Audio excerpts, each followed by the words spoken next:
절로 22절 말씀입니다. 예레미야 42장 15절에서 22절까지의 말씀, 우리 한 절씩 번갈아 교독합니다. 너희 유다의 남은 자여, 이제 여호와의 말씀을 들으라. 만군의 여호와 이스라엘의 하나님께서 이와 같이 말씀하시되, 너희가 만일 애굽에 들어가서 거기에 살기로 고집하면 너희가 두려워하는 간이 애굽 땅으로 따라가서 너희에게 미칠 것이요, 너희가 두려워하는 기근이 애굽으로 급히 따라가서 너희에게 임하리니 너희가 거기에서 죽을 것이다. 무릇 애굽으로 들어가서 거기에 머물러 살기로 고집하는 모든 사람은 이와 같이 되리니 곧 칼과 기근과 전염병에 죽을 것인즉 내가 그들에게 내리는 재난을 벗어나서 남을 자 없으리라. 만군의 여호와 이스라엘의 하나님께서 이와 같이 말씀하시되, 나의 노여움과 분을 예루살렘 주민에게 부은 것 같이 너희가 애굽에 이를 때에 나의 분을 너희에게 부으리니 너희가 가증함과 놀램과 저주와 치욕거리가 될 것이라. 너희가 다시는 이 땅을 보지 못하리라 하시도다. 유다의 남은 자들아, 여호와께서 너희를 두고 하신 말씀에 너희는 애굽으로 가지 말라 하셨고, 나도 오늘 너희에게 경고하는 것을 너희는 분명히 알라.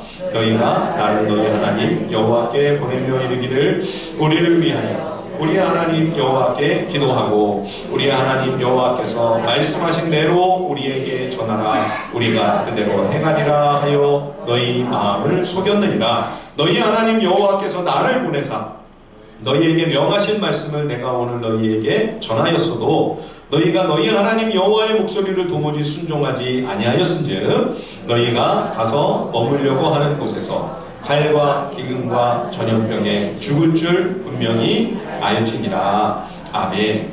예, 하나님 말씀 그대로 유다 왕국은 기원전 586년에 바벨론 제국에 의해 패망했습니다. 대언자를 통해 예고하신 대로 많은 백성들이 기근과 또 전염병으로 사망했죠. 겨우 살아남은 백성들은 바벨론 군대에 의해 죽임을 당합니다. 항복한 사람만 살아서 바벨론으로 이주를 하게 되죠. 그러면 이제 유대 땅은 텅 비고 아무도 남지 않았는가? 그렇지 않습니다. 많은 가난한 백성들, 천민과 빈민들, 떠돌이 나그네와 이방인, 이주민 등 그 최하층의 빈곤한 백성들이 그 땅에 남아있었고, 바벨론에서 이 사람들에게 땅과 밭을 기업으로 나눠주었습니다. 바벨론 제국은 또 그다랴를 총독으로 삼아 유다 백성을 다스리게 하지요. 그러나 이렇게 하나님의 진노와 징계가 철저히 이 땅에 임했음에도 여전히 하나님의 말씀을 거역하고 하나님의 뜻을 거스르려고 하는 분위기가 여전했습니다. 그래서 결국 이 유다 총독 그다랴가 3개월 만에 유다 백성에 의해 암살이 되죠. 예, 그래서 남은 백성을 다스리는 지도자들이 이 바벨론이 또 우리를 응징하고 보복할 것이니 애굽으로 우리가 도망치지 않으면 안 되겠다.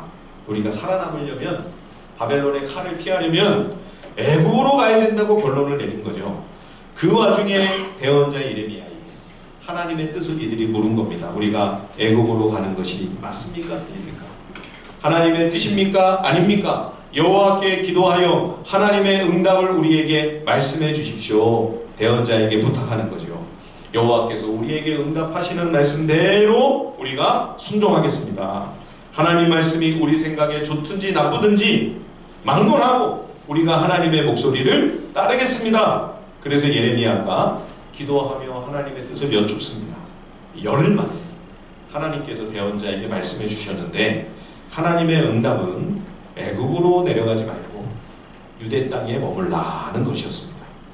그런데 애굽으로 떠나겠다고 길을 나선 이 유다 백성은 하나님이 뭐라고 하시든 따르겠다고 해놓고도 하나님이 가면 안 된다고 하시니까 하나님의 명령을 거부하고 애굽으로 가버렸습니다.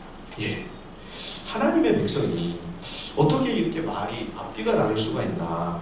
분명히 하나님의 응답이 자기들이 볼 때 좋든 안 좋든 하나님의 말씀만 따르겠다고 약속하지 않았습니까? 분명 자기는 입으로 그랬어요.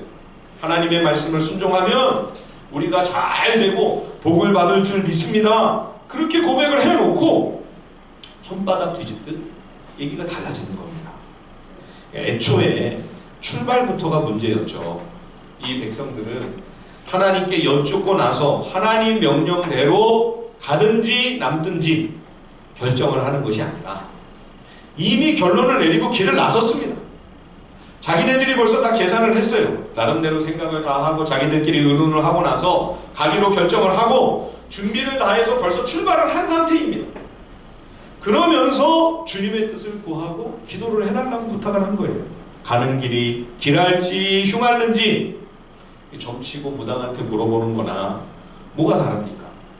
어차피 갈 길은 정해져 있는 거예요. 하나님의 말씀, 하나님의 응답은 그럼 왜 물어봤죠? 참고로 하겠다는 거죠.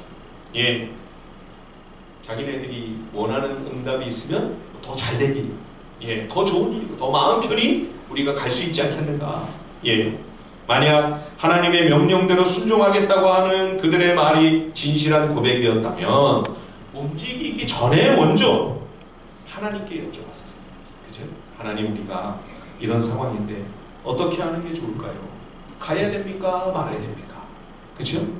하나님 말씀이 그들에게 있어서는 최우선의 가치가 아니었던 겁니다. 그렇기 때문에 자기들이 다 판단을 내려놓고 길 떠난 다음에 그래도 우리에게 대언자가 있는데 한번 참고삼아 물어보는 것도 나쁘지는 않지 않겠냐? 꼭 북이스라엘 왕 아합 같죠? 아합도 길르앗 라못 전쟁을 자기가 다 하려고 준비를 다 끝내놓고 나서 다 갑옷도 다 입고 그러고서는 어쩔 수 없이 하나님의 선지자를 부르는 겁니다.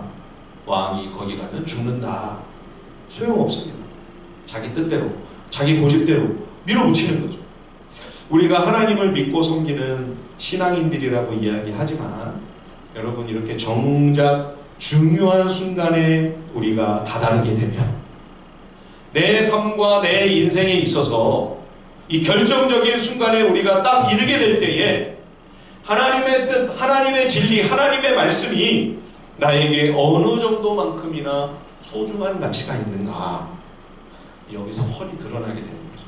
비로소 말씀에 대한 나의 생각과 내가 어느 만큼의 무게와 중요성과 가치를 두고 있는지가 다 여실히 나타나게 되는 거죠. 우리가 정말 하나님을 내 삶의 주인으로 인정하며 그분이 진정 내 인생의 왕이라면 어떻게 이런 중요한 결정을 내가 먼저 해놓을 수 있습니까?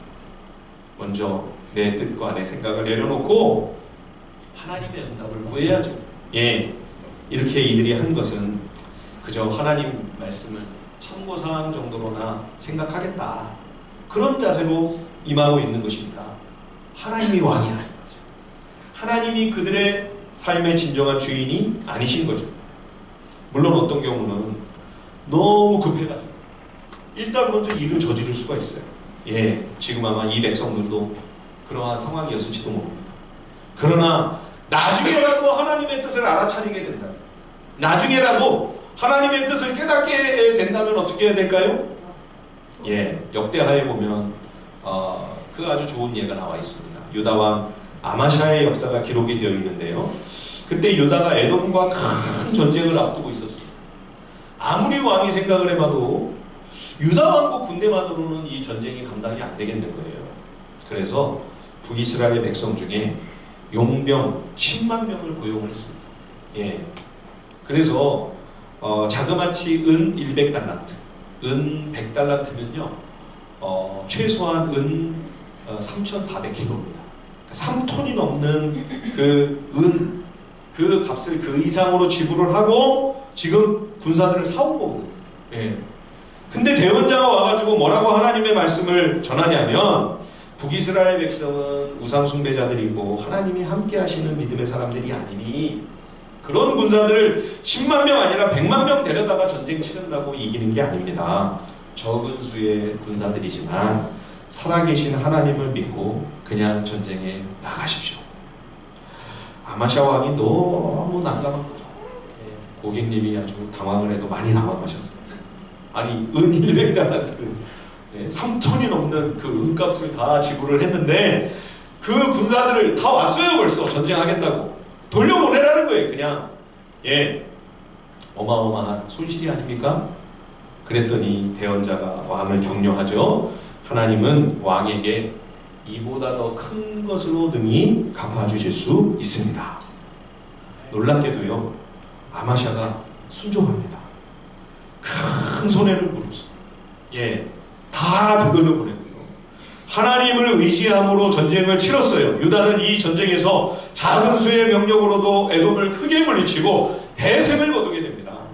여러분, 혹시 우리가 하나님의 뜻을 저버리고 하나님의 뜻을 잘 몰라 첫 단추를 잘못 꿰을지라도 나중에라도 우리가 하나님의 뜻을 깨닫게 된다면, 나중에라도 하나님의 뜻을 알게 된다면, 그제라도, 그죠? 우리가 돌이킬 때에, 그러면 손해인데요?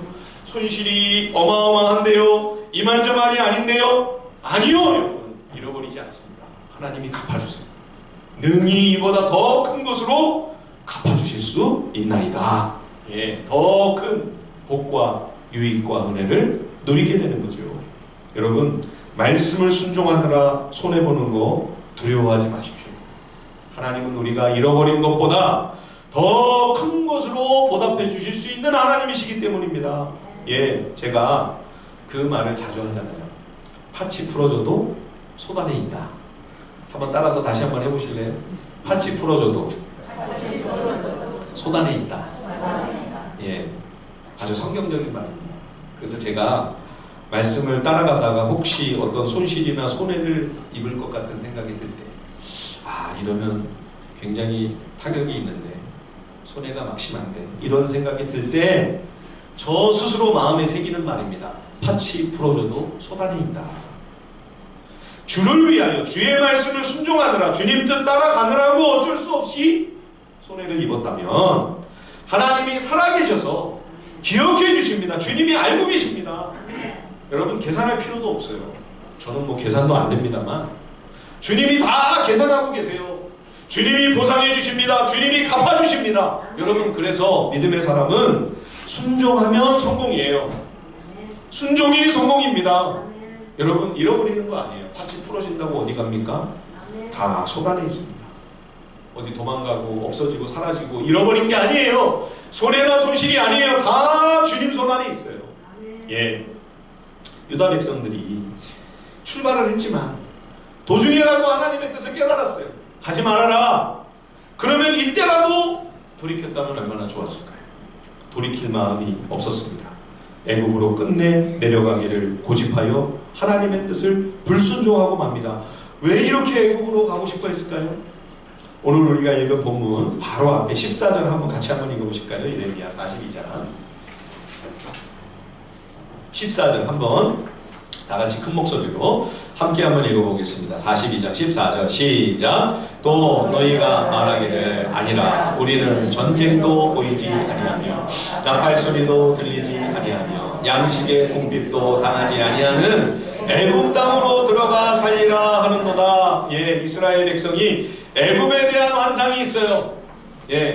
가나안 땅이 물도 부족하고 광야 같은 땅이고 비옥하진 않아요. 비가 오지 않으면 끝장이에요. 그런데 애굽은 물이 넉넉합니다. 토양이 얼마나 비옥합니까?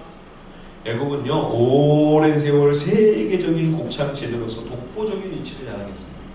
창세기에도 전 세계가 다 기근으로 고통을 겪을 때 물론 하나님이 주신 지혜로 요셉이 정치를 잘해서 그 덕입니다만 이 애굽이 다 무교살이잖아요. 그죠? 굶주리는 세계를. 심지어 우리가 얼마 전에 사도행전을 봤을 때 마지막 부분에 가서 바울이 이제 지중해를 지나 로마로 가는데, 여러분 혹시 그 27장, 28장 보시면서 눈치채셨습니까? 배가 계속 알렉산드리아에서 로마로 갑니다. 그 배를 이 바울이 바꿔 타고 그러면서 가잖아요. 그 배가 무슨 배예요? 이집트에서 곡식을 많이 싣고 로마로 가는 상선이에요. 그러니까 로마의 식량을 이 애굽이, 이집트가 다 감당하고 있었던 겁니다. 그러니 애굽으로만 가면 거기는 전쟁도 없고 이 지긋지긋한 대적들이 쳐들어온다고 하는 저 경고의 나팔 소리도 들을 필요가 없고 굶어 죽지도 않겠지. 애굽으로 가서 살자. 애굽으로 가요. 광야 이스라엘 백성들의 히트곡이 뭐라고요? 애굽으로 가요. 해변으로 가요가 아니라 애굽으로 가요. 아메리칸 드림이 있기 전에요, 한참 오래전에 벌써 유다 백성들에게는 이집트에 대한 꿈과 기대와 환상이 있는 거예요. 애굽으로만 가면 등 따시고 배부르게 살 수 있지 않겠나. 그래서 총독이 암살을 당해서 바벨론이 또 유다를 응징할 것 같은 공포가 엄습하니까 하나님께 묻지도 않고 여쭈지도 않고 먼저 애굽으로 이주하기로 결정을 내려버린 겁니다. 자, 15절 말씀을 다시 한번 보십시오. 오늘 본문 42장 15절입니다. 그러므로 너희 유다의 남은 자여 이제 여호와의 말씀을 들으라. 만군의 여호와 이스라엘의 하나님께서 이와 같이 말씀하시되 너희가 만일 애굽에 들어가서 거기에 살기로 고집하면 그랬죠. 이 고집한다는 말이 17절에 또 나옵니다. 무릇 애굽으로 들어가서 거기에 머물러 살기로 고집하는 모든 사람은 이와 같이 되리니. 여기 고집한다는 표현이 반복되고 있는데요. 이 단어를 글자 그대로 옮기면요, 이렇게 되어 있습니다. 애굽으로 들어가려고 너희 얼굴을 확실히 고정하고 가서 거기 머물려고 하면, 17절에도 마찬가지로 애굽으로 들어가 거기서 살려고 자기 얼굴을 고정한 모든 사람이라고 이렇게 되어 있습니다. 지금 유다 백성이 얼굴을 어디로 고정을 했어요? 하나님께로 고정하고 하나님을 바라보며 하나님을 의지하는 것이 아닙니다. 애굽을 향해 시선을 고정하고 있는 것입니다. 유다 백성이, 하나님의 백성이 하나님이 아니라 애굽에 꽂혀버렸어요. 애굽에 꽂힌 사람 또 있었죠? 시드기야가 얼마 전에, 그렇죠? 애굽에 완전히 꽂혀서 그 얼굴을 애굽으로만 확실하게 고정을 하고 애굽만 바라보다가 끔찍한 화와 재앙을 방금 전에 겪지 않았습니까? 꼭 그 경주마가 눈 가리게 하고 달리는 것 같아요. 자기가 달리는 트랙만 집중해서 보라고 경주마에게 이렇게 양쪽 눈 뒤에 붙여주는 이 눈 가리개가 있지 않습니까? 이거를 차안대라고 해요. 차안대. 그래서 가죽이나 고무 재질로 이 차안대를 부착해서 이 경주마가 다른 말들의 움직임에 의해 혹시 불안해하거나 흥분하지 아니하고 오직 자기 길에만 집중할 수 있도록, 이 집중하는 건 좋은데 어디에 집중하느냐가 문제죠. 어디로 지금 집중이 되어 있느냐, 제대로 된 길에 집중되어 있느냐, 엉뚱한 길에 집중하고 있느냐. 지금 애굽을 향해 그 얼굴을 확실하게 견고하게 고정하고 있는 유다 백성들은 마치 차안대를 붙인 경주마처럼 애굽만 보고 있는 것입니다. 애굽 외에는 다른 생각이 없습니다. 하나님 말씀이 안 들어옵니다. 대언자 예레미야가 아무리 말려도 하나님의 말씀으로 아무리 권면을 해도 소용이 없어요. 사랑하는 성도 여러분, 지금 내 얼굴은 어디에 확실하게 고정이 되어 있습니까? 요즘 여러분은 어디에 꽂혀 계신가요? 내 시선은 어디에 가장 많은 시간 머물러 있습니까? 내 얼굴이 확실하게 고정되어 있는 여러분, 거기에 내 인생의, 내 삶의 무게 중심이 거기에 다 실려 있는 거죠. 내 마음이 거기에 다 가 있는 거죠. 아무리 말씀을 이야기하고 믿음에 관한 이야기를 하고 해도 여러분 소용이 없어요. 내 얼굴이 거기 고정되어 있는데, 엉뚱한 데 고정이 되어 있는데 다른 이야기가 들립니까? 듣는 척하고 있는 거죠. 유다 백성들처럼 주님 말씀, 주님 명령 다 무시하고 결국은 자기 얼굴이 고정된 방향으로 가는 겁니다. 여러분, 우리는 내가 말하는 방향으로 가지 않습니다. 우리가 착각을 해요. 나는 내가 생각하고 내가 말하는 방향으로 가겠지? 아닙니다, 여러분. 우리는 내 얼굴이 이미 고정되어 있는 거기로 갑니다. 그 길로 가는 거예요. 하나님께서 아무리 그렇게 환난을 피해서 애굽으로 도망가도 유다와 예루살렘을 휩쓴 바벨론의 칼이 애굽까지 따라간다. 바벨론 군대만 아니라 기근과 전염병 역시 마찬가지다. 하나님 말씀을 거역하고 그 얼굴을 확실하게 고정하여 애굽으로 들어간 유다 백성을 칼과 기근과 전염병이 따라가 덮치게 될 것이다. 그러면 여러분, 하나님이 왜 이렇게 애굽을 미워하실까요? 왜 하나님께서 당신의 백성이 애굽으로 향하는 것을 기뻐하지 않으시고 애굽으로 가지 말라고 이렇게 만류하시고 말씀하시는 걸까요? 애굽으로 가지 않기를 원하시는 하나님의 마음은 성경 내내, 성경 역사 내내 초지일관이죠. 딱 한 번 예외가 있었습니다. 요셉이 먼저 애굽으로 내려가 총리 대신이 되고 야곱의 식구들 70명이 애국으로 가서 극심한 흉년을 피하여 거기서 이제 주의 백성들의 수가 크게 불어나서 이스라엘 민족을 이루게 되죠. 그때 딱 한 번 예외가 있었습니다. 근데 그것도 계속해서 그러면 애굽에 사는 게 아니고요. 그 살기 좋은 땅에 계속 거주하는 것이 아니라 결국 그 땅을 탈출해 나와야만 됐죠. 예. 그리고 이후 계속해서 성경은 광야 이스라엘 백성들은 물론 이후에 모든 믿음의 사람들에게 애굽으로 가지 말라고, 애굽으로 향하는 것을 하나님이 기뻐하시지 않으시는 것을 우리가 성경에서 보게 됩니다. 아브라함도 가나안 땅에 도착해서 살기가 너무 힘들었죠. 애굽으로 가지 말라고 하세요. 그런데도. 그렇지만 아브라함은 애굽으로 요즘 애들 말로 하면 째버렸습니다. 예. 요즘 애들은 도망가는 거를 도망간다고 안 하고 쨌다고 합니다. 아브라함이 애굽으로 쨌어요. 예. 그런데 거기서 큰 공경에 처하여 아내도 빼앗기고 하나님의 그 귀한 약속, 언약이 다 파괴될 뻔한 큰 위기에 봉착했죠. 하나님의 크신 은혜로 사라도 되찾고 후사일생으로 애굽에서 빠져나오게 됩니다. 아브라함은 애굽에 잘못 들어갔지만 그러나 하나님의 크신 은총으로 위대하신 바로 왕보다도 더 크고 강력한 위대하신 여호와 하나님을 만나고 돌아왔습니다. 그런데 아브라함의 조카 롯은 그 하나님을 못 만났어요. 롯은 애굽만 만나고 왔어요. 예, 똑같이 수련회를 가도요, 은혜를 잘못 받는 경우가 있습니다. 예, 이 롯은 애굽의 은혜를 받았어요. 아, 거기 너무 살기 좋은데 꼭 다시 가야 되나? 여기서 그냥 있으면 좋은데. 예, 그래서 이제 돌아왔지만 아브라함과 롯이 소유가 많아져서 함께 거할 수 없어서 롯이 이제 이사를 할 수밖에 없게 되었을 때 롯이 택한 동네가 어디입니까? 소돔 고모라. 여러분, 왜 롯이 소돔 고모라로 이주를 했을까요? 소돔 고모라가 있던 그 요단 동편 땅이 애굽처럼 물이 넉넉하고 요단 강 서편과 강 동편은 분위기가 확 달라요. 예. 그래서 이 요단 동편은 너무 비옥하고 풍요로운 땅이었던 겁니다. 그래서 창세기의 기록자 모세는 일부러 꼭 집어 말씀합니다.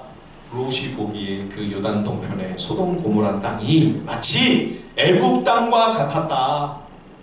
그러지 않아도 계속 애굽이 그리웠는데 요단 동편 소돔 고모라를 보니까 야, 여기가 바로 애굽이구나. 그래서 삼촌 아브라함한테 묻지도 않고 그 얼굴을 확실하게 고정을 하고 소돔 고모라로 이사를 한 거죠. 예, 롯은 애굽으로 다시 되돌아간 거나 마찬가지입니다. 그러나 비옥하고 풍요로운 땅 애굽처럼 롯에게 평안과 안정과 무엇보다 부요함을 허락해 줄 것으로 기대했던 소돔 고모라에 롯이 정착하자마자 전쟁이 일어났죠. 예, 유다 백성들도 지긋지긋한 전쟁을 피해 다시는 파수꾼의 그 경고나팔 소리 좀 안 듣고 싶다. 예, 애굽 가면은 안 듣겠지. 애굽으로 도망쳤는데 어떻게 됐어요? 바벨론 군대가요 애굽까지 침공을 합니다. 하나님 말씀대로. 예, 비록 바벨론이 애굽을 완전히 정벌하지는 못했습니다만 이집트에 막대한 타격을 입히고 돌아가죠. 결국 그 전쟁으로 애굽으로 들어간 유다 백성들은 하나님 말씀 그대로 칼과 기근과 전염병으로 예루살렘에서 겪었던, 유다에서 겪었던 똑같은 환난 재앙을 또 한 번 애굽에서도 경험하게 됩니다. 여러분, 이 땅 그 어디에도요 안전한 곳은 없어요. 예, 믿음의 여인 룻이 하나님의 날개 그늘 아래 피하기 위하여 시련과 고난을 감수하면서 오히려 나오미를 따라 하나님을 쫓아왔죠. 그런데 거기가 바로 최고의 평안과 진정한 평화가 기다리는 땅이 아니었습니까? 여러분, 우리가 하나님의 품 안에서 참 안식을 찾지 않는다면 이 세상 그 어디에서도 우리는 진정한 피난처를 찾는다고 하는 것은 불가능한 일입니다.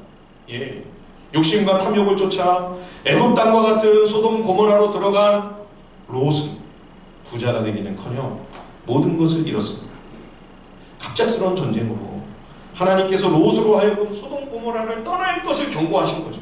예, 근데 아랑곳하지 않고 거기 그냥 눌러 앉아버렸어요. 그러더니 결국 하늘에서 불과 유황이 쏟아져가지고 소돔 고모라를 싹 다 불태워버립니다. 예, 하나님께서 두 천사를 보내셔서 롯과 롯의 식구들을 구해주시려고 하셨죠. 그런데 롯의 두 사위가 장인의 말을 농담으로 여기는 거예요. 아, 우리 장인이 벌써 치매 오셨나? 그러면서 아니 장인의 말은 이해가 안 됐다고 쳐요. 사랑하는 아내가 떠난다는데, 아니 어떻게 아내가 떠나는데 계속 거기 남아있을 수가 있나요? 이 두 사위가 둘 다 그러는 거예요. 달링 빠이빠이 잘가. 이 롯이 악한 이 소돔 고모라로 들어가면서요, 딸들이 믿음 있고 신앙 있는 하나님의 사람들을 만나 믿음의 가정을 이루기가 불가능한 상황이 됐던 거죠. 아브라함을 보십시오. 아브라함은 그 아들에게 믿음의 사람을 만나 믿음의 가정을 이루게 해주려고 얼마나 애렸습니까? 창세기 24장이 여러분 굉장히 깁니다. 그리고 했던 이야기를 또 반복하고 또 반복하고, 예, 왜 그 긴 기록을 지겹게 그렇게 거기다가 우리에게 교훈해주고 있을까요? 믿음의 사람을 만나 믿음의 가정을 이루는 결혼이라고 하는 이 문제가 새 언약의 백성들에게 얼마나 중차대한 문제인가를 강조해주고 있는 것이죠. 롯은 전혀 그런 걸 생각을 안 하고 욕심과 탐욕을 향해서만 그 얼굴을 고정하고 소돔 고모라로 들어갔다가 사위 둘을 잃었죠. 딸들도 다 망가졌습니다. 나중에 이 딸들이 근친상간으로 낳은 아들들이 암몬과 모압 아닙니까? 그치? 어찌 그런 일이 있을 수가 있나요? 예, 소돔 고모라에서는요 그런 일이 다반사였던 겁니다. 비일비재하게 일상적으로 벌어지는 일들이었기 때문에 늘 그걸 보고 자란 두 딸이 그런 생각을 하고 그런 부끄러운 수치스러운 일을 자행할 수 있습니다. 오죽하면 하나님께서 불로 그 땅을 심판하여 멸망을 시켜버리셔야 했겠습니까? 소돔 고모라에 들어간, 아니 애굽으로 들어간 롯은 결국 돈도 못 벌었지만 자식들은 다 망가져 아내도 잃었죠. 예, 소돔 고모라의 탐욕에 남편보다 더 찌들어 있던 이 롯의 아내는 자기의 그 모든 욕망의 대상들을 이 소돔 고모라에 남겨두고 빈손으로 떠난다고 하는 것이 도저히 용납이 안 돼서 결국 그 집착과 탐욕으로 끝내는 구원에 동참하지 못합니다. 롯의 아내는 소돔 고모라의 그 화려하고 휘황찬란한 땅에 속한 그 모든 것에 얼굴이 완전히 고정되어 있었던 것이죠. 그래서 결국 구원을 잃어버립니다. 마지막 순간에 구원에 참여하지 못합니다. 여러분, 우리 인생의 마지막 순간에도 또는 이 땅의 종말의 때에도 그와 같은 상황이 얼마든지 벌어질 수가 있는 거죠. 오늘날 한국교회 안에서 사탄이 성도들을 속이는 가장 심각한 거짓말이 하나 있습니다. 그거는 우리가 이 땅에서 어떤 모습으로 살든 욕심을 부리든 우상숭배의 탐욕으로 악한 삶을 살든 그건 아무 상관없다는 거예요. 예수 믿고 믿음으로 죄의 용서만 받으면 된다. 예수 믿고 하나님의 자녀가 되기만 하면, 은혜로 구원받기만 하면 그러면 천국 갈 수 있다. 여러분, 정말 그렇습니까? 성경이 정말 우리에게 그렇게 말씀해주고 있습니까? 그러면 여러분, 롯의 아내가 구원을 받아야죠. 롯의 아내가 구원을 잃어버리면 안 되죠. 그러면 롯의 아내가 구원 못 받았습니다. 여러분, 구원을 잃어버렸어요. 마지막 순간에 구원에 동참하지 못했습니다. 여러분, 우리가 하나님의 은혜로 구원을 받습니다. 은혜로만 죄 용서함을 받습니다. 예수 그리스도의 십자가의 피와 부활이 아니면 우리는 생명과 구원을 얻을 다른 길이 없습니다. 그러나 여러분, 그런 은혜를 우리가 얻었다면 이제 우리의 얼굴이 어디로 고정되어야 되겠습니까? 애국과 세상과 우상숭배와 이 땅의 탐욕이 아니라 하나님이 기뻐하시는 하나님의 말씀, 하나님의 진리, 하나님의 나라와 그 영원한 가치를 향하여 우리의 얼굴이 고정되도록 믿음의 싸움을 싸워야죠.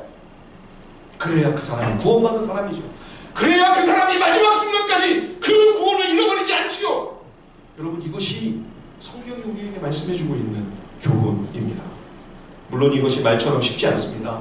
왜냐하면 우리가 예수 믿는다고 해도 전적으로 타락하고 부패한 죄인인 우리는 이 세상의 욕심과 탐욕의 미혹으로부터 죽을 때까지 자유롭지 못하기 때문입니다.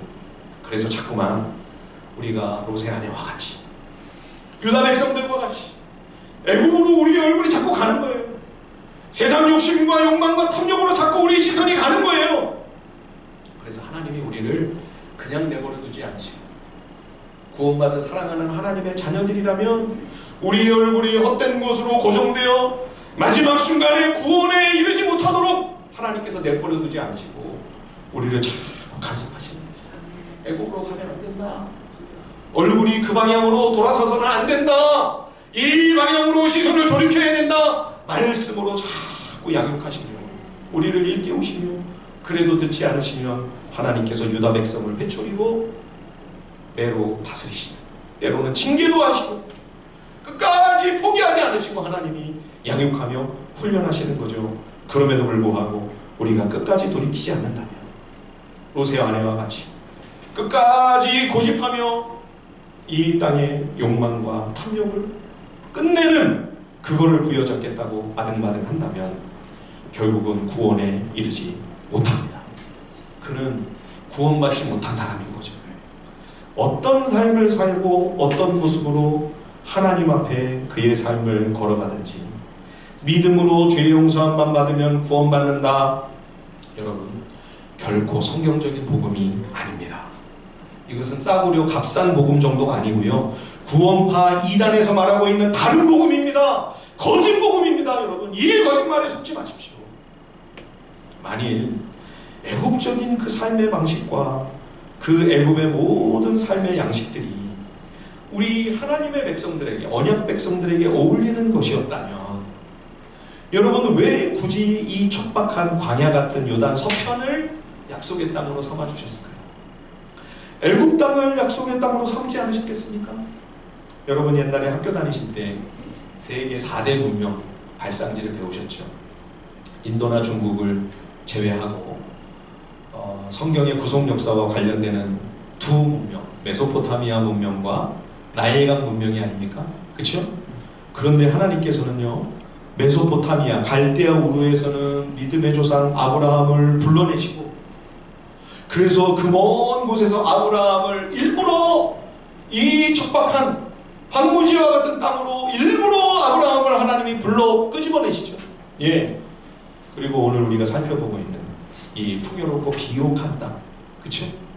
이 애국은 가지 말라고 하시는 거예요. 예. 비록 우리가 이 땅, 이 세상과 연을 끊고 살 수는 없습니다.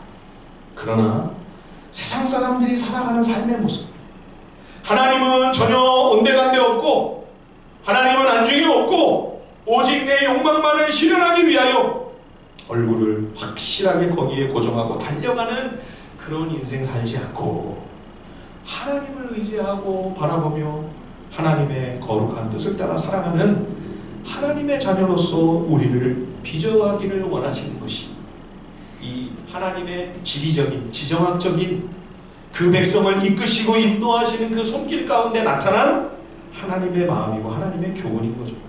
그래서 주님은 바벨탑이 건설된 메소포타미아도 아니고요, 세계적인 곡창지대로서 풍요롭고 비옥한 땅 애굽도 아니고요, 그 사이에 아주 조그맣고 그것도 아주 척박한, 그나마 그 옆에 요단강 옆에 요단강 동편은 조금 나아요. 근데도 요단강 동편도 아니고 요단 서편에다가 언약 백성들의 기업을 허락하시고 하나님을 바라보며 하나님께로 그 얼굴을 확고하게 고정하고 주님의 방식과 주님의 뜻을 따라 살아가도록 주의 백성을 이끄시는 것이죠. 최근 일본에서 죄송합니다, 지진이 자주 발생하면서 이 난카이 대지진의 전조가 아니냐, 불안한 뉴스들이 계속 나오죠. 이 난카이 대지진은요, 정확하게는 난카이 해곡 대지진입니다. 일본 열도 그 남쪽 바다에 깊은 바다 골짜기가 있는데, 이제 여기가 이제 불의 고리인 거죠. 이제 여기서 한 100년, 150년, 200년을 주기로 진도 8구를 전후로, 진도 7만 해도 뭐 얼마나 어마어마한 지진입니까? 그죠? 7 정도가 아니라 진도 8구를 전후로 하는 대지진이 발생하곤 했기 때문에 지금 막 진도 7 지진이 그냥 여기저기서 막 일어나고 있으니까 굉장히 불안에 떨고 있는 것 같습니다. 지난 2011년도 동일본 대지진 쓰나미를 여러분 기억하시죠? 후쿠시마 발전소까지 타격을 입은 엄청난 재앙이었죠. 그때 그 화재로 온 도시가 막 불바다가 돼서 불타고 있는 그 모습 여러분 다 보시지 않았습니까? 저는 아직도 그 장면이 생생합니다. 그때 제가 그런 생각이 들었어요. 야, 이 역사의 마지막 종말에 이러한 하나님의 심판이 있지 않겠나. 예. 일본 사람들만 불안에 떨 일이 아닙니다. 우리도, 우리의 삶도 이 땅의 역사적인 종말에는 결국 아무것도 남지 않는, 우리 눈에 보이는 모든 것이 다 사라지고 없어지게 되는 마지막 종말에 이르게 될 것이기 때문입니다. 멀리 우주적인 종말까지 생각하지 않더라도요, 우리 개인적인 종말도 마찬가지죠. 여러분, 이 땅에 속한 그 어느 것, 작은 것 하나도 우리가 하나라도, 한 푼이라도 손에 옮겨지고 갈 수 있습니까? 아무것도 가져가지 못하고, 예, 이 땅에 속한 것, 이 세상 눈에 보이는 우리가 얼굴을 고정하고 살고 있는 그 무엇도 다 하나도 남지 않을 것입니다. 그러니 여러분, 우리가 이 땅에서 부지런히 무엇을 위해 우리의 얼굴을 고정하고 살아야 될까요? 영원히 남아있을 것을 위해 우리의 삶을 헌신해야 되지 않겠습니까? 그것이 바로 애국으로 가지 말라고 당부하신 하나님의 강력한 교훈이지. 예, 우리의 얼굴을 과연 어디로 고정하고 있는지, 내 얼굴이 지금 어디에 견고하게 확실하게 고정되어 있는지, 여러분, 내 삶은 그 길로 나아갑니다. 그 방향으로 가게 될 것입니다. 잠시 있다 없어질 것이 아니라 영원히 남아있을 영원히 귀하고 소중한 가치를 위해 주님의 말씀을 순종하며 따라가는, 거기에 우리의 얼굴을 확고하게 고정하며 그 길로 걸어가는 거룩한 주의 백성이 되시기를 우리 주님의 이름으로 간절히 축원드립니다. 우리 시간에 함께 찬양하고요, 주님 앞에